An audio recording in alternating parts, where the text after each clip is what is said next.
बच्चों आज का टॉपिक है अवकलन समीकरण, डिफरेंशियल इक्वेशन। डिफरेंशियल इक्वेशन में हमें ज्ञात होना चाहिए कि जो फलन है y और f(x) में कौन सा चर जो है स्वतंत्र है और कौन सा परतंत्र है, कौन सा डिपेंडेंट है और कौन सा इंडिपेंडेंट चर है। जैसे कि y = f(x) ये फंक्शन है, इसमें जो y है ये डिपेंडेंट चर है, डिपेंडेंट इसको बोलते हैं डिपेंडेंट, परतंत्र, डिपेंडेंट। और जो x होता है वो होता है स्वतंत्र चर, इंडिपेंडेंट कांस्टेंट। इसमें अब जो हम इसका जो डिफरेंशियल इक्वेशन बनाते हैं, अवकलन समीकरण होती है वो dy/ds, y का x के रेस्पेक्ट में अवकलन, y का x के सापेक्ष अवकलन करने पर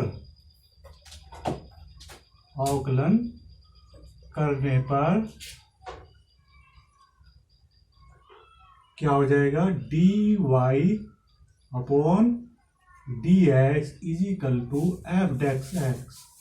f(x). यही अवकल समीकरण है। इसमें y जो है डिपेंडेंट वेरिएबल है, परतंत्र चर है, x है इंडिपेंडेंट वेरिएबल है, ये स्वतंत्र चर है। तो y किसी भी समीकरण में, अवकल समीकरण की परिभाषा इसलिए बन जाती है, वह समीकरण जिसमें डिपेंडेंट चर का इंडिपेंडेंट चर के सापेक्ष अवकलज और x और y में जो समीकरण हो सकती है वही अवकल समीकरण होती है, उसको अवकल समीकरण कहते हैं। ठीक है, तो dy/ds = f' एक अवकलन समीकरण है। f' को क्या रिप्रेजेंट कर सकते हैं, y', इसको लिख सकते हैं y', कभी कभी की y1 ऐसे भी लिख सकते हैं, y' = y1। इसके ये हो गई समीकरण, अवकल समीकरण। अवकल समीकरण सिंपल जो अवकल समीकरण होती है उसमें इंडिपेंडेंट वेरिएबल x होता है, और जो जनरल समीकरण में होता है, जो वैश्विक समीकरण होता है, टिपिकल समीकरण होती है जिसमें दो डिपेंडेंट वेरिएबल होंगे, x और y, या x और अनदर इंडिपेंडेंट वेरिएबल होंगे, वो आप हमारे कोर्स में नहीं है, वो आगे पढ़ेंगे। जिसमें दो इंडिपेंडेंट वेरिएबल होते हैं, जिसमें दो के सापेक्ष अवकलन समीकरण होता है, वो सिंपल उसमें अवकलन समीकरण में नहीं आती। ये सिर्फ जो हमारे टॉपिक है, हमारा जो अध्याय है, वो सिर्फ साधारण अवकल समीकरण है। ये आगे ग्रेजुएशन में है, जो दो इंडिपेंडेंट वेरिएबल की अवकल समीकरण को आगे पढ़ेंगे। ठीक है, तो अब ये अवकल समीकरण का आगे क्या आता है इसमें, कि इसमें ये जरूरी था कि डिपेंडेंट कौन सा है, इंडिपेंडेंट कौन सा है, और dy/dx में जो x y में वेरिएबल्स में जो समीकरण होती है उसे अवकल समीकरण कहते हैं। अब आता है इसमें कि इसका हल क्या है। हल जब इसका हम करेंगे, dy/ds कोई अवकल समीकरण होगी, इसका जो हल प्राप्त करेंगे वो y = f(x) एक फलन प्राप्त होगा जिसमें कांस्टेंट भी होगा। तो इसका जो, अगर हम इसका हल करें, अवकल समीकरण का हल,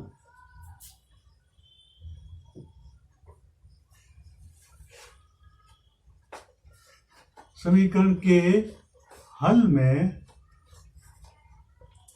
में क्या होता है, y सपोज ये आता है y = a sin x + b, ये इसका हल आ जाता है। y और x में जो हमें फलन मिलेगा वही इस अवकल समीकरण का हल होगा। इसके बहुत सारे मेथड है, वो आगे हम डिस्कशन करेंगे, अवकल समीकरण का हल कैसे करते हैं। ठीक है, तो हल में आया एक a और b, दो वेरिएबल्स हैं, ये वेरिएबल्स हैं, इसको क्या कहेंगे, अगर हम वेरिएबल हल करने में वेरिएबल आ जाते हैं, वेरिएबल a है और b है, लिख लेते हैं, जहां a तथा b नियतांक हैं या कांस्टेंट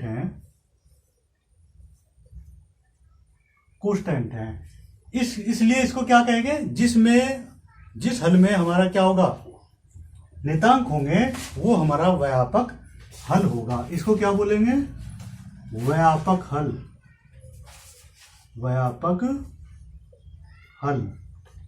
यदि हम a बराबर 4 रख दें, b बराबर π/4 रख दिया जाए, तो मतलब कोष्टेंट का मान रख दिया जाए, तो जो हल होगा y = हो जाएगा 4 sin x + π/4। अब इसमें जब मान रखते हैं कोष्टेंट का, तो हल आता है, उसको बोलेंगे विशिष्ट हल। क्या हो जाएगा ये तो व्यापक हल है, ये हो जाएगा हमारा विशिष्ट हल।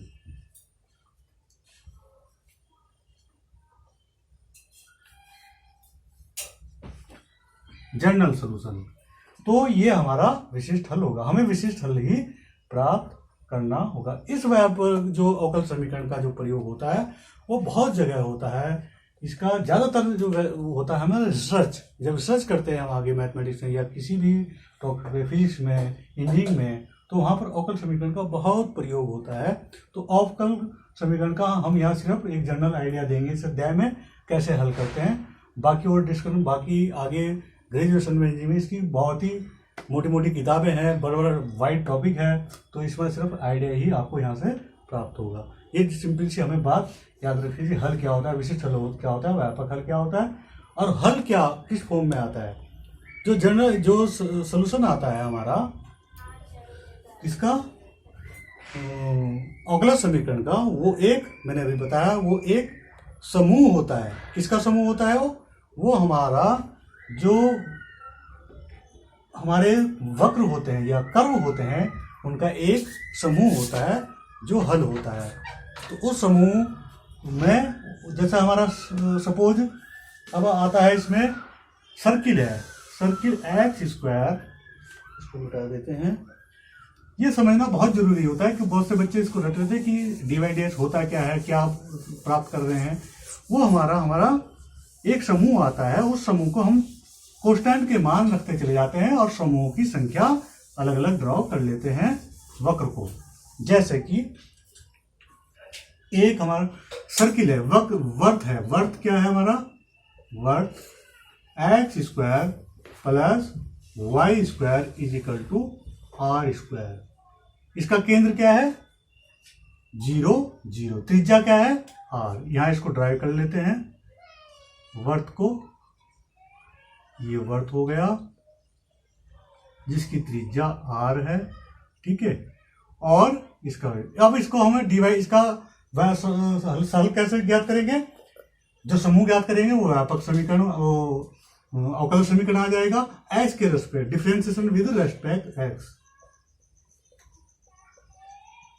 क्या हो जाएगा, x के सापेक्ष इस समीकरण का हल कर लीजिए, क्या डिफरेंशिएशन कर लीजिए, क्या आ जाएगा, x² का हो जाएगा 2x + 2y × dy dx = 0। r का क्योंकि x वेरिएबल इसमें नहीं है तो क्या हो जाएगा, 0 हो जाएगा। फिर हो जाएगा x + y = dy dx = 0। इसमें कोष्टेंट r विलुप्त हो गया। जब कोष्टेंट विलुप्त हो जाते हैं वही हमारा व्यापक हल होगा। यही एक हमारा इसका समूह है, ठीक है। तो अब इसका जो, इसको ऐसे भी लिख सकते हैं, dy dx = -x/y। ये डिफरेंशियल इक्वेशन है किसकी, वर्त की। तो इसको हम इस वर्तों का समूह कहेंगे। इसको जब हल करेंगे तो समूह में ए बी, जैसा इसमें है r की वैल्यू हम रख दें 4, तो क्या हो जाएगा, x² + y² = 4। r² की वैल्यू रख दें, r² की वैल्यू हम 6 रख दें, तो दूसरा वर्त मिल जाएगा x² y² = 6। इसकी त्रिज्या क्या हो जाएगी, 2। तो यहां अगर इन समूह खींचा जाए तो ये समूह मिल जाएगा जिसकी त्रिज्या 2 है।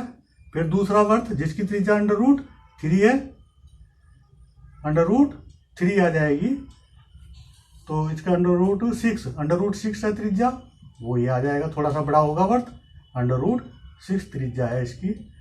फिर अगर हम आर स्क्वायर 8 रख दें तो थोड़ा और बड़ा हो जाएगा।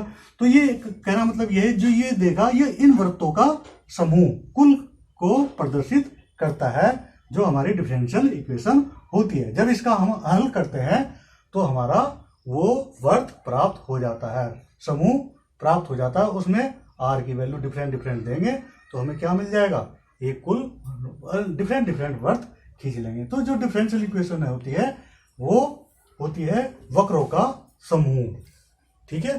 जो वक्र बनता है उनका समूह होता है। इसलिए इसमें यही समझने की जरूरत है कि डिफरेंशियल इक्वेशन को कैसे, तो हम जो बड़े बड़े समूह हैं, बहुत सारे समूह डिफरेंट डिफरेंट वक्र होंगे, उनका समूह डिफरेंशियल इक्वेशन में ही होंगे। अब डिफरेंशियल इक्वेशन को लिखी जाती है तो हम एक वेरिएबल्स की है या एक, और आगे ऑर्डर पढ़ाएंगे डिग्री, जैसा कि डिफरेंशियल इक्वेशन ये है x y d two y d x square plus d y d x plus y is equal to 0। ये भी डिफरेंशियल इक्वेशन है, ठीक है।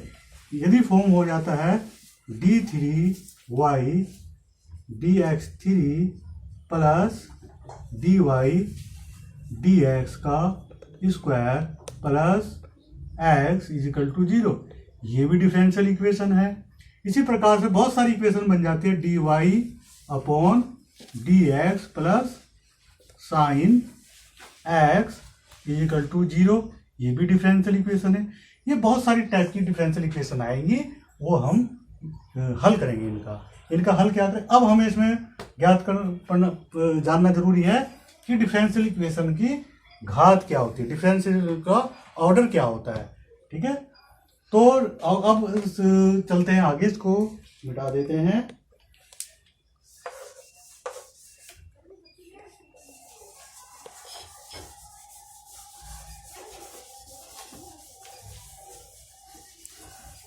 अवकल समीकरण का ऑर्डर,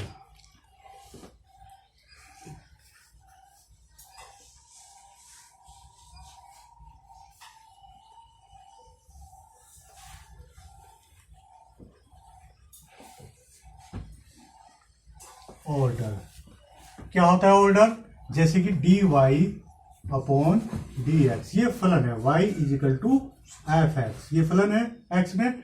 इसका हमने x के सापेक्ष एक बार डिफरेंशिएशन कर दिया तो एफ डैक्स एक्स एक बार हुआ, इसको हम y डैक्स लिखेंगे या एफ डैक्स लिखा या y1 लिखेंगे, तो ऑर्डर होगा 1, ऑर्डर 1, ठीक है, क्योंकि x एक बार डिफरेंशिएशन किया है। इसी इक्वेशन का अगर दोबारा से differentiation with respect to x again दोबारा से फिर किया तो क्या हो जाएगा, d2y dx square d2y dx square is equal to F double dash आ जाएगा x या y डबल डैक्स या y2। ये ऑर्डर 2 बार किया है, हुआ है, इसमें डिफरेंशिएशन x के सापेक्ष कितनी बार हुआ है, 2 बार, तो इसका ऑर्डर कितना हो जाएगा, ऑर्डर 2। अब आता है डिफरेंशियल इक्वेशन में जितने अधिकतम ऑर्डर की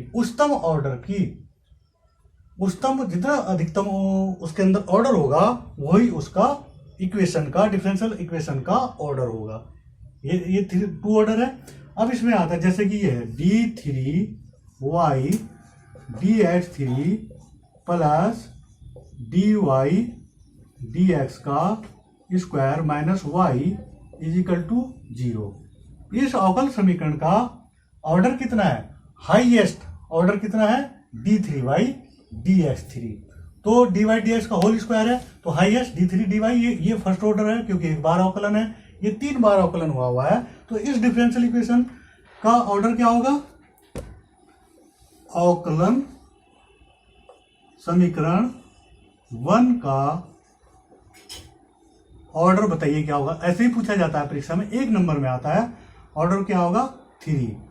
क्या बोला, उच्चतम ऑर्डर जो भी जितने भी ऑर्डर का होगा, उच्चतम ऑर्डर का उस अवकल समीकरण का ऑर्डर कहलाएगा। जितने ऑर्डर का, जैसे डिवाइड 3 बार हुआ था, 3, इसका ऑर्डर क्या होगा, 3 होगा। अब आता है अवकल समीकरण के ऑर्डर के बाद क्या आता है, अवकल समीकरण की घात। यहां चलते आगे,